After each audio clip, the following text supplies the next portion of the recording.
హ్రీం హ్రీం హ్రీం హ్రీం హ్రీం హ్రీం ఓం హ్రీం ఓం ఓం హ్రీం ఓం ఓం హ్రీం ఓం ఓం హ్రీం హ్రీం హ్రీం హ్రీం ఓం అన్న. కొత్త నామం 37 నామం అన్న 37. ఈ 37 నామాల దాకా అంతర్గత రహస్యాలు నామాలు కూడా కలుపుకుంటే ఎన్ని నామాలేని? ఎవరో ఎప్పుడో ఒకసారి చెప్పండి. అంతర్గత ముఖ్య నామాలు 37 అయితే అంతర్గత నామాలు ఇన్ని మనం చెప్పుకున్నాం స్వామి అని. ఇవన్నీ చక్కగా మాలగా అల్లితే మల్లెపూల మాల ఏమో అమ్మవారికి వేయటం.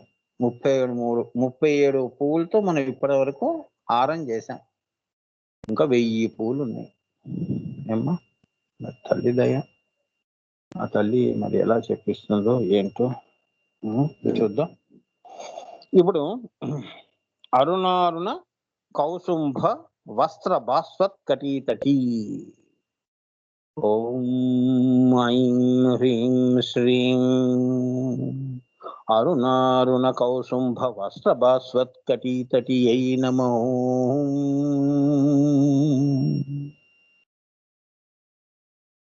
ఇందులోని గుప్త నామాలన్న అరుణ, అరుణారుణ, అరుణ ప్లస్ అరుణ ఈక్వల్ టు అరుణారుణ, కౌసుంభ వస్త్ర భాస్వత్. ఈ 5 నామాలతో ఈ నామం అయిపోతుందమ్మా. ఒకటే పేజీ చూద్దాం.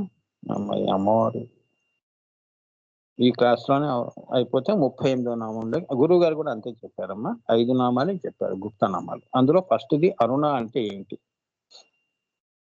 ఈశ్వరుని యొక్క కరుణయే అరుణ, అదియే రక్త బిందువు అని అర్థం. అరుణాం కరుణాతరంగితాక్షిం ధృతపాశాంకుశ పుష్పబాణ చాపాం అనిమాది విరావృతం మయూకైరహమిచ్చేవ విభావయే భవానీం ధ్యాయే పద్మస్తనస్థాం వికసితవదనాం పద్మపత్రాయతాక్షీం హేమాభాం పీతవస్త్రాం కరకలితలసద్ధేమ పద్మాం వరాంగీం సర్వాలంకారయుక్తాం సతతమభయధాం భక్తనమ్రాం భవానీం శ్రీవిద్యాం శాంతమూర్తిం సకలశరణతాం సర్వసంపత్ప్రదాత్రీం. అరుణ అంటే అది. అంటే ఎంత కరుణ. అరుణ అంటే ఎరుపు అని కాదు, బుగ్గలు ఎరుపు చేసుకోవటం, కళ్ళు ఎర్రగా చేయటం, అది రౌద్రము కాదు ఏమ్మా, కోపము కాదు, దానికి సంకేతం కాదు. అమ్మవారు ఎరుపయింది, సిగ్గుతో ఎరిపోయిందని అనుకోండి, ఏముంది అక్కడ? కోపం ఎక్కడ ఉంటుంది? తాను తల్లి అవుతున్నానని అరుణాం కరుణాతరంగితాక్షిం, ఆమె తల్లి అవుతోంది కాబట్టి, మాతృమూర్తి అవుతోంది కాబట్టి బుగ్గలు అంతే కదా. నువ్వు కడుపుతో ఉన్నావని ఫస్ట్ డే ఎవరైనా చెప్పారనుకో, ఎలా ఉంటుంది ఆ అమ్మాయికి మనసులో? నేను మాతృమూర్తి అవుతున్నానని. అట్లా మీరు సామాన్య అర్థంగా కూడా ఇలా ఇది పట్టుకొని అది అర్థం చేసుకోండి. అరుణ అంటే సర్వసృష్టికి ఆమె తల్లి కాబోతోంది, మాతృమూర్తి, శ్రీమాత శ్రీ మహారాజ్ఞి. అది ఆమె శ్రీమాత అవుతుంది. అందుకే లలితా సహస్రనామంలో అమ్మ అన్నారు, అమ్మతోనే మొదలైంది. అమ్మతోనే మరి నామాలు లలితాంబికై నమః అయిపోయిందిగా. మొదట్లో అమ్మ, మధ్యలో అమ్మ గురించి, చివరిలో అమ్మ అంటూ మనం నమస్కారం చేసి బయటపడతాం. అందుకే సర్వ సృష్టి అమ్మతోనే నిండి ఉంది అని. అరుణాం కరుణాతర్, ఆవిడ కరుణే. నీలో జాలి ఉప్పొంగిందనుకో, నీలో కరుణ ఉప్పొంగిందనుకో, నీ కళ్ళల్లో నీళ్ళు వచ్చేస్తున్నావు. ఒకరి కష్టం చూస్తే నువ్వు భరించలేకపోతున్నావు అనుకో, నీ కష్టం వచ్చినా నువ్వు భరించలేకపోతున్నావు అనుకో, కళ్ళల్లో నిండి ఉబికి వస్తున్నాయి అనుకో కన్నీళ్ళు, అదే తల్లి అమ్మ. అక్కడ అమ్మవారు వచ్చిందని. నువ్వు కాదు ఏడుస్తోంది అమ్మ. ఆ యొక్క కన్నీటితో ఆ కర్మ అనే ఫలాన్ని ఆవిడ తొలగించుకుంటోంది. ఆ కష్టం అక్కడికి తీసేస్తోంది అమ్మవారు. అర్థమైందమ్మా? అంతేగాని కష్టపెడుతుందని కాదు. పోన్లేవే, ఈ కష్టం ఇప్పుడు ఈ కన్నీళ్లతో పోతుందిలే, వీళ్ళు నీకు బాగుంటుంది, నీ ఫలం బాగుంటుంది, ముక్త ఫలాన్విత ఏమ్మా, రేపనేది బాగుంటుందిలే వెళ్ళు అంటుంది. అంతేగాని అమ్మవారు కష్టపెట్టేసిందని ఆ మాటకు వచ్చామంటే మళ్ళీ జీవుల్లో అయిపోతాం అమ్మా. అది అరుణ అంటే ఏంటి? ఈ సృష్టి కూడా ఎరుపు వర్ణంతోనే సూర్యుడు ఉదయించేటప్పుడు కూడా చూడండి ఎర్రగా వస్తాడు. అంటే జీవవంతం. ప్రాణం తీసుకొని వస్తున్నాడు సూర్యుడు మన కోసం.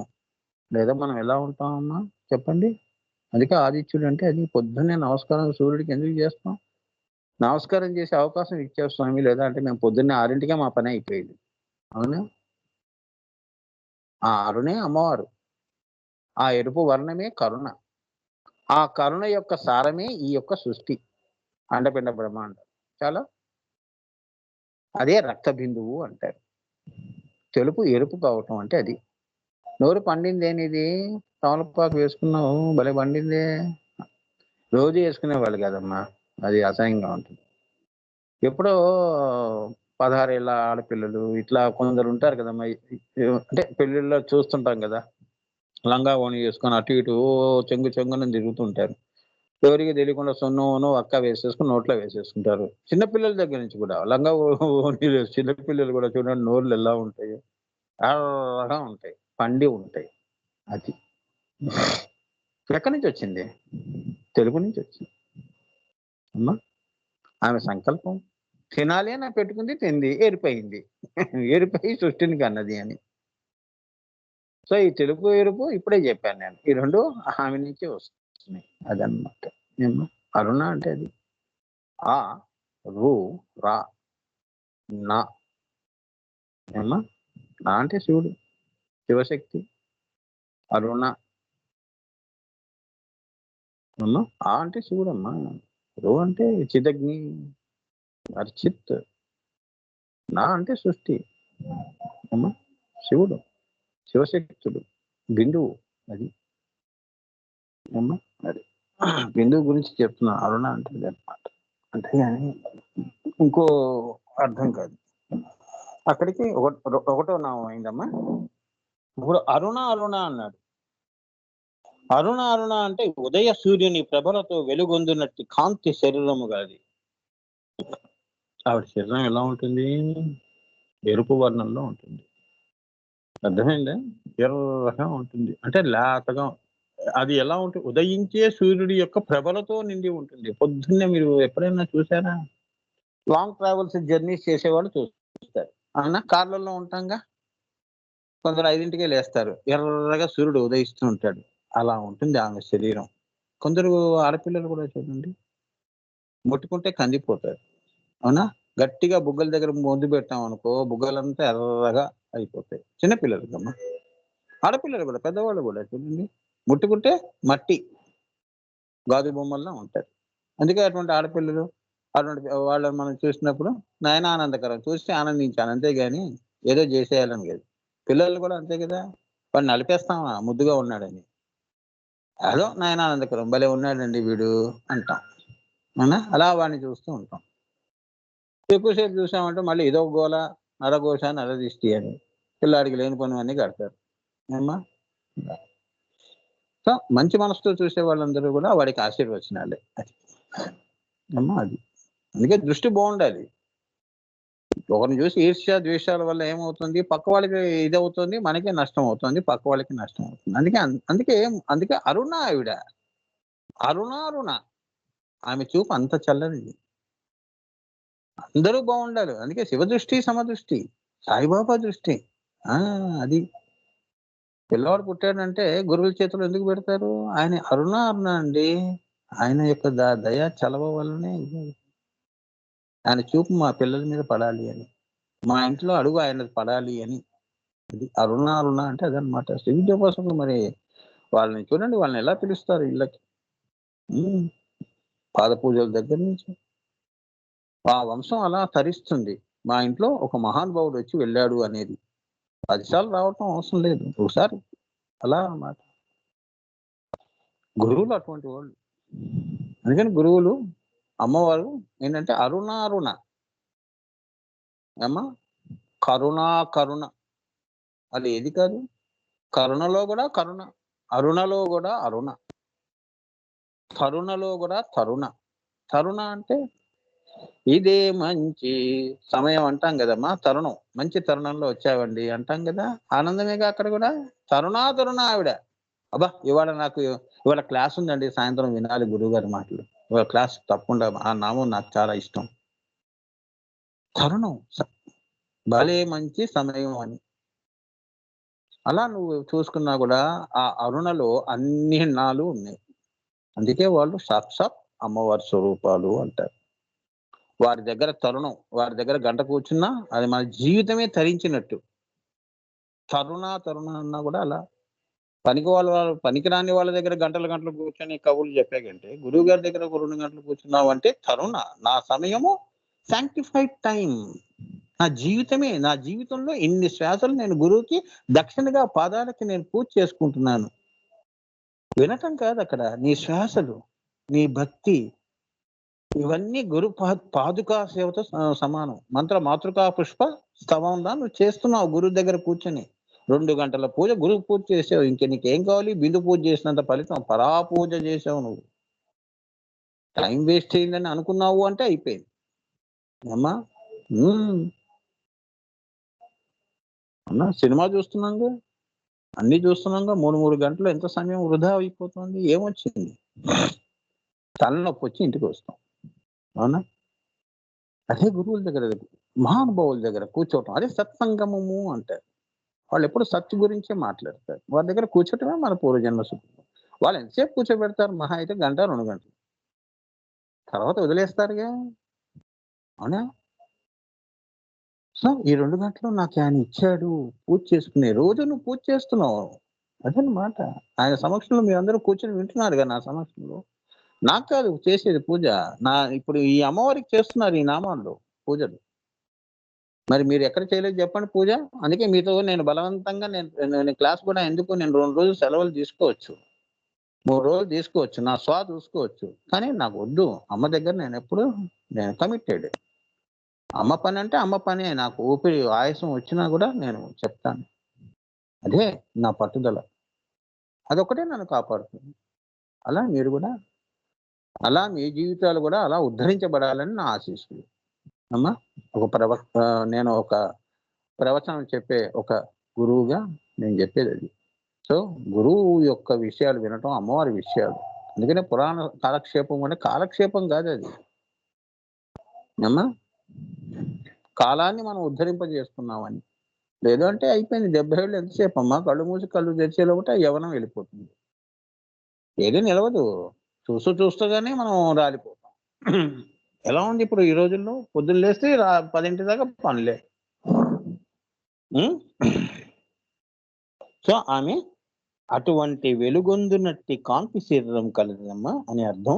ఆ అరుణ బిందువు మరల అరుణ బిందువై సృష్టి క్రమాన్ని సాగిస్తున్నది కాబట్టి ఆమె అరుణారుణ. మరల అరుణ బిందువై, ఆ అరుణ బిందువు, ఆ ఎరుపు బిందువు మళ్ళీ ఏమవుతోంది? అరుణ బిందువై ఎరుపు బిందువుగా తెలుపు ఎరిపోయిందమ్మా. ఎరుపు మళ్ళీ ఎరుపుగా మళ్ళీ స్థూల జగత్తుల్ని సృష్టిస్తోంది.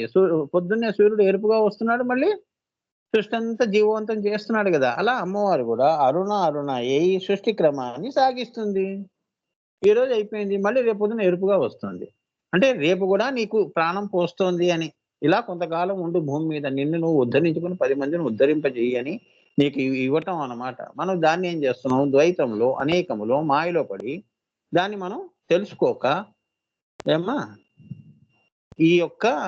ఈ పాప కృత్యాలు గాని, పుణ్యకృత్యాలు గాని ఏదైనా కూడా ద్వైతానికి లొంగిపోతున్నాం. లొంగిపోవటం వలన ఏమవుతోంది? జన్మ పరంపరలు వస్తున్నాయి. మరి నీకు జీవన్ముక్తి ఎప్పుడు వస్తుంది? దామ్మా. జయ గురుదేవ్. శ్రీమాత్రే నమః. సో, అరుణ అయిపోయింది నాన్న. ఇప్పుడు 3వ నామం కౌసుంభ. కౌసుంభ అంటే ఏంటో తెలుసుకుందాం. ఇప్పుడు మీకు అరుణ అంటే అర్థమైంది, అరుణ అంటే అర్థమైంది కదా నాన్న. సింపుల్ గా చెప్పాను కదా మీకు. ఇది చెప్పండి అన్న చాలు. మీకు అసలు ఇది అమ్మ కృప. ఈ మాత్రం తెలుసుకోవటం, అసలు ఈ స్థితికి రావటమే చాలా మంది తలకిందులుగా తపస్సు చేస్తున్నారమ్మా. మీకు అయాచితంగా, అప్రయత్నంగా అరుణం కరుణ తరంగితాక్షి అంటే ఇంత శ్రీ విద్య నీకు సానుభూతి చేయిస్తుంది అంటే అమ్మవారి కరుణ కాకపోతే ఏమిటి? అవునా? అమ్మా, నా మీద ఎంత జాలమ్మా. నీ ప్రేమ నేను చూడకపోయినా, అవునా?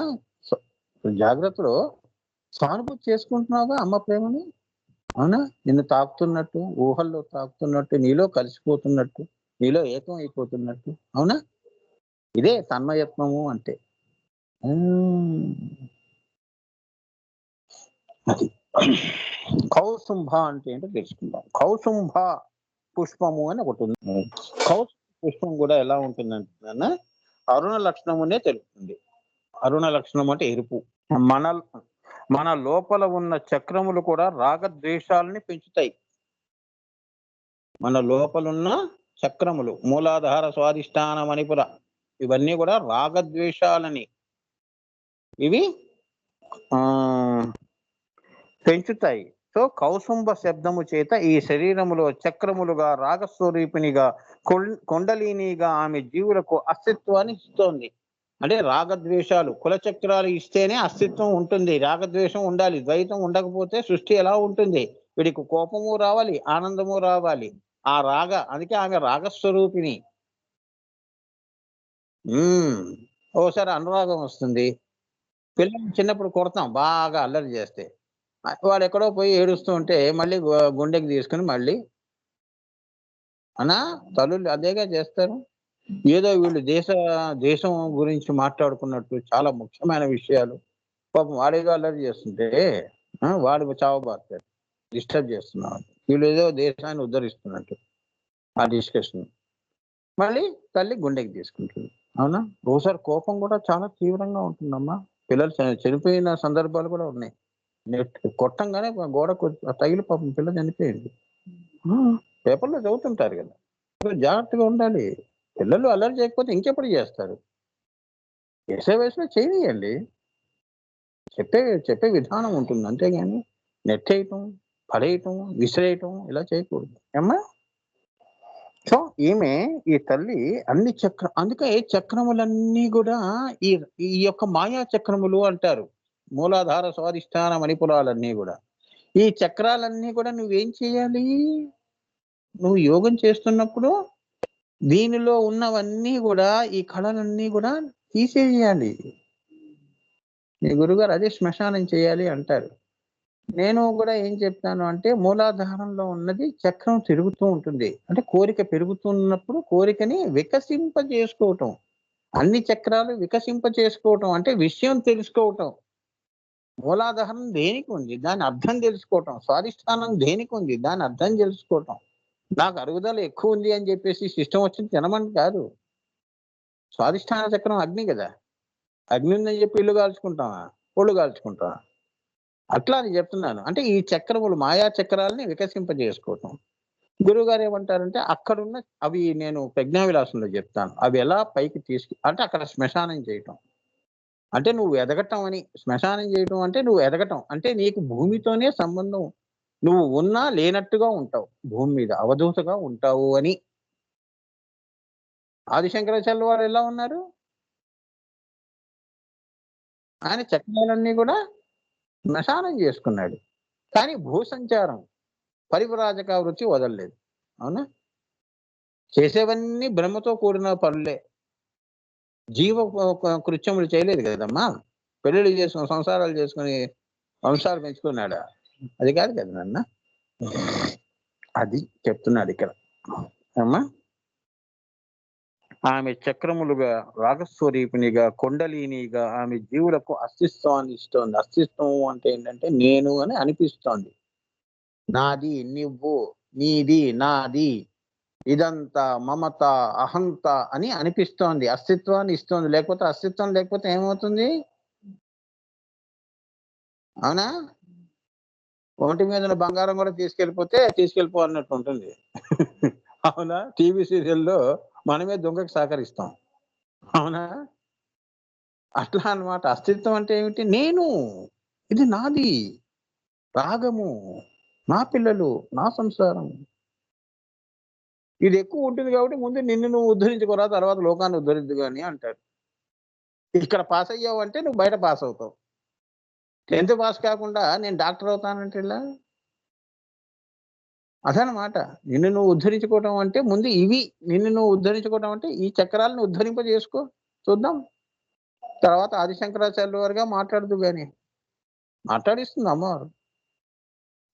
ఇవే ఉద్ధరించినప్పుడు లోకాన్ని ఏం ఉద్ధరిస్తావురా? ఆ? లోకంలోకి వెళ్ళామనుకో నిన్ను మించిన వాళ్ళు ఉంటారు. అదేగా ఆంజనేయ స్వామి చెప్పింది. నన్ను మించిన యోధులు ఉన్నారు రాముడి దగ్గర. నా యొక్క ఈ ఈ వీరత్వాన్ని చూసి నువ్వేం భయపడకు. ఇంకా భయపెట్టే వాళ్ళు ఉన్నారని. అర్థమైందా? రావణాసుడికి ఆ రకంగా భీతి కలుపుతాడు. తాను తగ్గి ఆ! తన వాళ్ళని పెంచాడు. అది. అది మర్చిపోకూడదు. అందుకే వాళ్ళు మరి, మరి అటువంటి రాముడిని సీత కంటే ఆంజనేయ స్వామి హృదయంలోనే ఎక్కువున్నాడు రాముడు. ఆ మాటకొస్తే. సీత కథలా వచ్చింది, కథలా వెళ్ళిపోయింది. కలలా వచ్చింది, కలలా వెళ్ళిపోయింది. నేనైతే అలానే అనుకుంటాను. కానీ ఈ కలియుగం వరకు కూడా రాముడిని తనలో కలిపేసుకున్నాడు. అక్కడ స్త్రీ అని పక్కన పెట్టండమ్మా. స్త్రీ పురుషులు ఎంతసేపు ఆ దృష్టి తప్ప. అవునా? జగన్మోహిని అనుకోండి. నిజంగా ఎక్కువ కాపురం చేసింది ఆంజనేయ స్వామి రాముడితో. విడదీయలేని సంబంధం. అంటే సీతమ్మ వారిని నేను తక్కువ చేసి మాట్లాడట్లేదు ఇక్కడ. ఆ కథ వరకు ఉంది. ఆ సీత మళ్ళీ రాముడు కూడా ఒకటే అని చెప్పానుగా. ఈ ఆంజనేయ స్వామి ఎవరు? జీవుడు. జీవుణ్ణి దేవుణ్ణి బంధించాడు హృదయంలో. చూసారా ఎంతవరకు బంధించాడు? ఇప్పటి వరకు కూడా కలియుగం వరకు బంధించాడు. మరి ఆయన భక్తి అది. మనం గంట దండం పెట్టి పూజలో కూర్చోడానికి ఓపిక లేదు. అలా అర్థం చేసుకోండి. అంతేగాని ఎవరిని తక్కువ చేసి మాట్లాడలేదు. నేను సీతమ్మవారిని ఐ నెవర్ సీ దట్ సీతమ్మవారి ఈజ్ సెపరేట్ ఐడెంటిటీ. ఆమె రాముడి కోసమే వచ్చింది. రాముడి హృదయంలోనే కలిసి ఏమ్మా ఈమె శ్రీ అయింది, ఆయన రామ అయ్యాడు. అదే శివాశక్తి. దాన్ని ఆరాధించిన వాడు జీవుడు.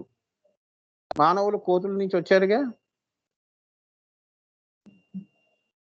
సో మన మన తాతగారు అనుకోండి. ఆ జీవంలో మరి ఆంజనేయ స్వామి మొదటివాడు కాబట్టి ఆయన నుంచి ఈ యొక్క జీవం పుట్టింది కాబట్టి మనందరం వచ్చాం కదా. సో కోతి నుంచి మానవులు పుట్టారని చెప్తారు కదా. సో మరి ఆ కోతి మరి నువ్వు కోతి అంటున్నావు. నిజంగా ఆయనకున్నదంతా ఉందా? నువ్వు మనిషి అంటున్నావు కదా. మరి ఆంజనేయ స్వామి దగ్గర ఎన్నున్నాయి చూడండి మరి. ఏమున్నాయి నీ దగ్గర చెప్పు ఆంజనేయ స్వామి లక్షణాలు? ఒకటి చూపించండి. చెట్టే ఎక్కలేవు. సరే ఇవన్నీ వద్దులేరా నా కళలన్నీ చెట్టెక్కి చూపించా అంటాడు. అదేగా భీముడి యొక్క అహంకారం తొలగించింది. నేను ముసలివాడిని అయిపోయాను, నువ్వే తోక పక్కకి పెట్టి గంధమాదన పర్వతాల్లో ఆ పుష్పాల కోసం ఈ భీముడు వెళుతుంటే ఈ ముసలి రూపంలో ఈ ఆంజనేయ స్వామి కూర్చొని ఉన్నాడు. తోక నువ్వే జరుపుకొని వెళ్ళు అని. తోక దాటకూడదు ఇయ్యి అంటాడు. అంతే కదా. మనం కూడా ఆ సాంప్రదాయం ఇప్పుడు కూడా వచ్చింది. మోకాళ్ళ మించి దాటటం ఇలా చేయకూడదు. మనుషుల మించి దాటుకుంటూ వెళ్ళిపోవటం కాదు. అదనమాట. మర్యాదగా చెప్పాలి. కొద్దిగా జరపండి, కాలు తీయండి అంటాం. సో నువ్వే జరుపుకో అంటాడు. భీముడు ఎంత పెట్టినా కూడా బలము ఇసుమంతా కూడా కదలలేదు తోక. గర్వభంగం, భీష్మ గర్వభంగం. అది చదవండి నాన్న, బాగుంటాయి. ఇటువంటివన్నీ శ్రీ విద్యాంతర్గతంగా సంబంధించిన కథలు ఇవి. అక్కడ భీముడు గొప్పవాడా, ఆంజనేయ స్వామి గొప్పవాడా అనే దృష్టితో చూడకూడదు కథని. అహంకారాన్ని ఎలా అణిచాడో చూడండి ఆంజనేయ స్వామి. అమ్మవారి బోధన, శిక్షణ, గురువుల యొక్క బోధన, శిక్షణ అలానే ఉంటుంది. ఆ సమయం వచ్చినప్పుడు వాళ్ళ గర్వాన్ని అణుస్తారు. అర్థమైందా? వామనుడు కూడా అంతేగా. తక్కువ చేసి చూశాడు. ఏముందయ్యా మంత్రికి చెప్తాడు బలి చక్రవర్తి. చిన్నపిల్లవాడు 3 అడుగులే కదా, ఇచ్చేద్దాం అన్నాడు. వద్దు రాజా, వచ్చినవాడు సామాన్యుడు కాదు. 3 అడుగులు నువ్వు అనుకుంటున్నావు. 3 అడుగులు కాదు అడిగింది, ఏదో మర్మం ఉంటుంది. నారాయణుడు అసలే జగన్నాటక సూత్రధారి, జాగ్రత్త అంటాడు, హెచ్చరిస్తాడు. ఏం కాదులే. ఆ చిన్నపిల్లాడు తీసి పడేసాడు. సరే ఇస్తున్నానని మరి నీటితో తర్పణం ఇచ్చేస్తున్నానని అమ్మా ఆ మంత్రి మళ్ళీ ఆ మధ్యలో వచ్చాడు. నీళ్లు ఇవ్వకుండా మళ్ళీ పుల్ల తీసుకొని వామడు పొడిచాడు. వాడి పని అయిపోయింది. నీళ్లు పడ్డాయి. ఒక అడుగు ఆకాశాన్ని నింపాడు, ఇంకో అడుగు ఈ మొత్తం సృష్టి నింపాడు, ఇంకో అడుగు ఎక్కడ పెట్టినా అన్నాడు. ఆశ్చర్యపోయాడు బలి చక్రవర్తి. అందుకని ఆయన్నక్కడ తొక్కారు. అర్థమైందా? నా శిరస్సు మీద పెట్టు స్వామి అన్నాడు వామనుడిని. సరే, ఈ శిరస్సుని నేను మూడో అడుగుగా భావించి నేను నిన్ను పాతాళ లోకం వైపు నెట్టుతున్నాను అంటాడు. అర్థమైందా? పాతాళం వెళ్ళు అని చెప్పి. ఆయన ఎక్కడికెళ్ళాడు తెలుసా? ఇప్పుడు ఈ కథ ఎందుకు చెప్తున్నాను అంటే, ఆ దేశం ఏ దేశమో చెప్తున్నాను మీకిప్పుడు. అది మెక్సికో. మెక్సికో ఒక మన భూమి ప్లానెట్ కూడా ఒక 45 డిగ్రీస్ ఇలా వంగి ఉంటుంది. అందుకని లోయర్ ల్యాండ్స్ అన్నమాట. మెక్సికోలో అది పాతాళ లోకం. ఇప్పుడు కూడా ఆ మెక్సికో దేశంలో ఈ బలి చక్రవర్తికి సంబంధించిన కేరళ వాళ్ళకి సంబంధించిన సాంప్రదాయాలు, ఆ ఓనంకి సంబంధించినవన్నీ కూడా జరుగుతూ ఉంటాయి. చాలా హిస్టారికల్ గా చెప్తున్నాను. సో మెక్సికో అందుకని అటువైపు అంతా కూడా పాతాళంలో కాదు. అంతేగాని ఎక్కడో భూమి తవ్వుకుంటూ కింద పోయే అతల వితల అనుకుంటూ కాదు. ఆ అతల వితల సుతల ఏ దేశాలు తర్వాత చెప్తా. ముందు ఈ మెక్సికో చెప్పాను కదా. ఇంకా చాలా రహస్యాలు చెప్తా. ఇప్పుడు కూడా చూడండి, వీడు మెక్సికోలో ఎవరన్నా మీకు తెలిసిన వాళ్ళు ఉంటే అడగండి, చెప్తారు. అవును, కరెక్టే. ఇక్కడ జరుగుతాయి కేరళ వాళ్ళకి సాంప్రదాయాలతో ఓనం. బలి చక్రవర్తి ఆ రోజు వస్తాడు భూమి మీదకి. ఇంకా పండగ చేసుకుంటారని. ఏమ్మా? చాలా గారు వాళ్ళ భాష కూడా సిమిలారిటీస్ ఉంటాయి. సిమిలారిటీస్ ఉంటాయి. కేరళకి సంబంధించిన భాష చేశాను, అందుకే చెప్తాను. అవునా? అచ్చచ్చచ్చచ్చా. చూసావు కదమ్మా. అదే పాతాళ లోకం. అక్కడికి పంపించేస్తాడు ఈయన్ని. అక్కడికి దొక్కుతాడు.